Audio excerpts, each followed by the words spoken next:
This is the news in brief from the United Nations. Well over 670,000 people have fled Ukraine in under a week since Russia's military offensive began, UN humanitarians said on Tuesday, as they issued a $1.7 billion appeal to protect civilians from further bloodshed.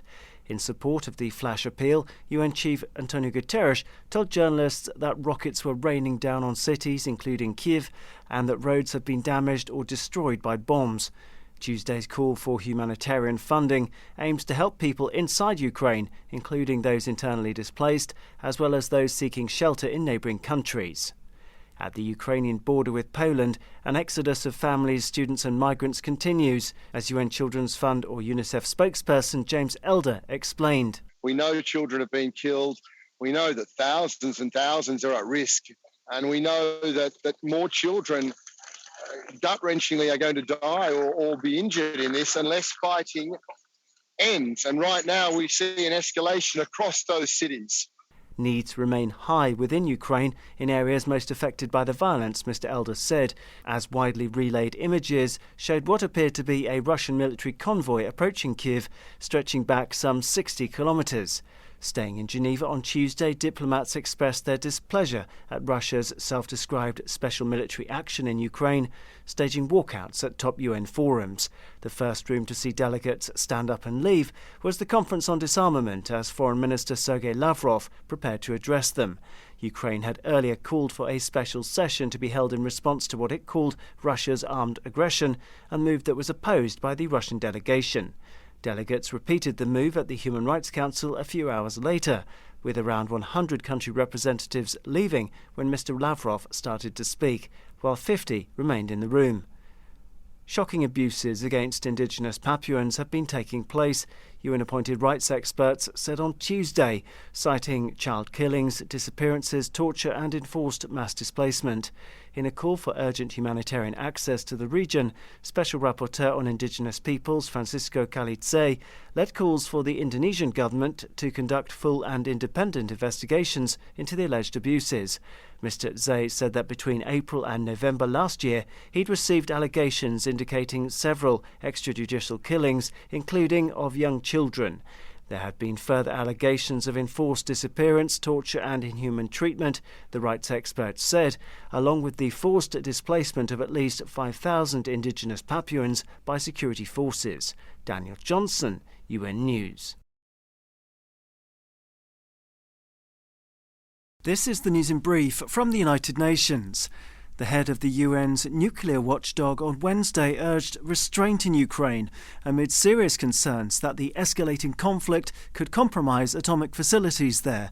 The safety and security of nuclear facilities and nuclear and other radioactive material in Ukraine must under no circumstances be endangered, said Rafael Grossi, head of the International Atomic Energy Agency, IAEA.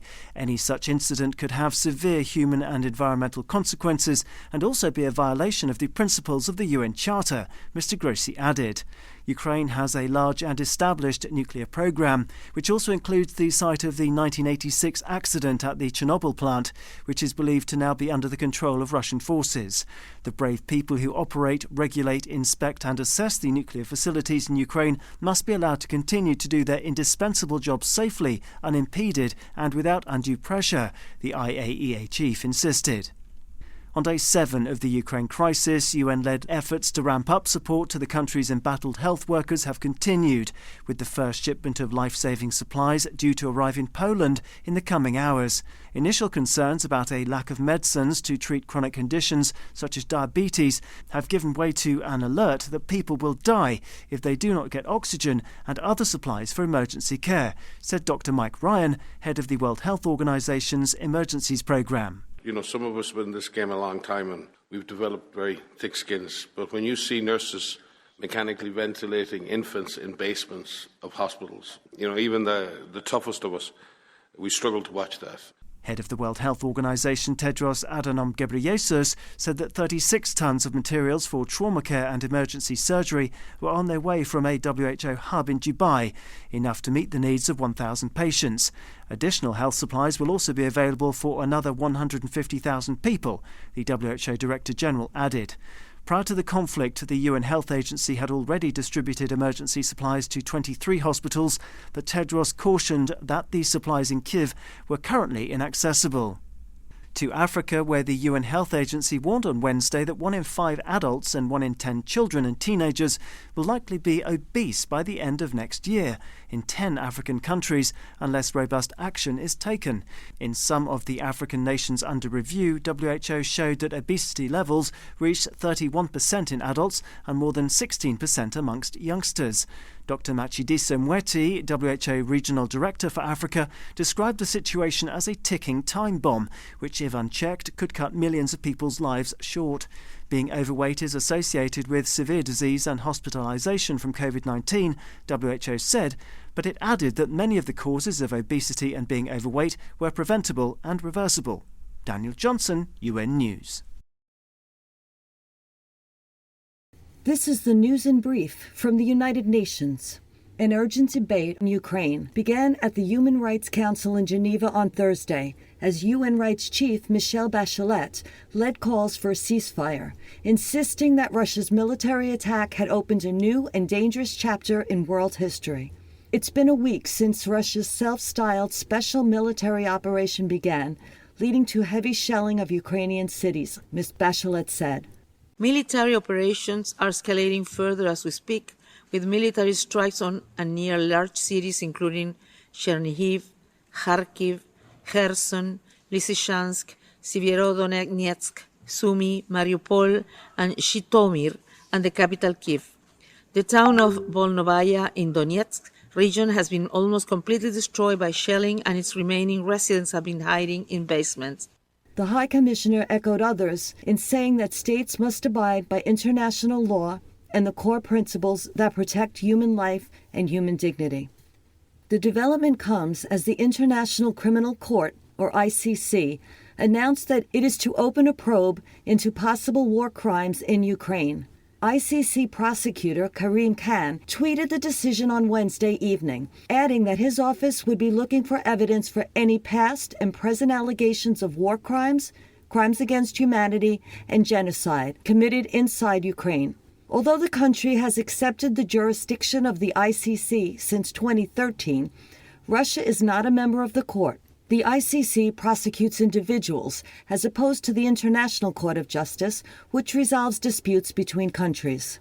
The head of the UN Migration Agency has issued an appeal for an end to discrimination, violence, and xenophobia against third country nationals attempting to flee the conflict in Ukraine.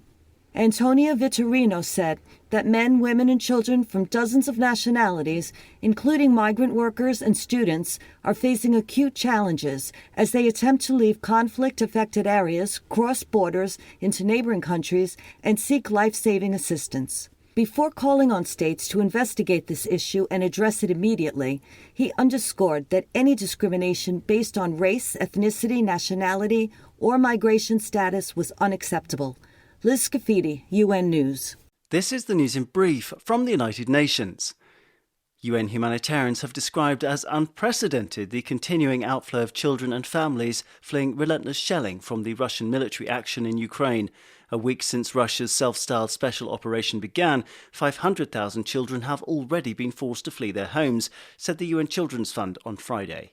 The psychological toll that the barrage of shelling and sirens has had on countless families fleeing the country is clear. Here's Yunga Gedini-Williams from the UN Refugee Agency, UNHCR, speaking from Moldova's border with Ukraine. One family that I spoke to, it was a mother with her 3 children in the car and their 2 dogs. They were all very shaken up. The youngest child, who was a young girl of, I would guess, around 8 or 9, was visibly shaken. Deeper within Ukraine, many cities have faced relentless shelling, according to the UN Humanitarian Coordinating Office, OCHA, while UN aid teams continue to push for safe access to get critical supplies in and the most vulnerable people out. In the Human Rights Council, member states have voted to set up a top-level probe into rights violations in Ukraine as Russia's military offensive continues. Capping discussions spanning 2 days in Geneva, 2/3 of the Council voted to set up a commission of inquiry on Friday. 2 member states voted against and 13 abstained. Ukraine, which had called for the vote on a resolution condemning Russian aggression, said that the probe was the only way to ensure that such a blatant dereliction of human rights values will never repeat itself in any place of the world. Opposing the resolution, Russia's Evgeny Ustinov alleged that thousands of people have been killed and maimed by the authorities in eastern Ukraine. The UN Refugee Agency UNHCR has appealed for $205 million to deliver life-saving assistance and protection to over 1.6 million people displaced by the conflict in northern Ethiopia. 16 months of conflict in northern Ethiopia between central government and separatist forces has created a huge humanitarian crisis, said spokesperson Shabir Mantou. Civilians, including refugees and internally displaced people, have been forced to leave their homes, Ms Mantou said, citing widespread reports of gender-based violence, human rights abuses and critical levels of food insecurity. To date, more than 2 million Ethiopians have been displaced within the country, and almost 60,000 have fled across the border into Sudan. Several camps and settlements hosting Eritrean refugees have also been attacked or destroyed, further displacing tens of thousands within Ethiopia, UNHCR warned. Daniel Johnson, UN News.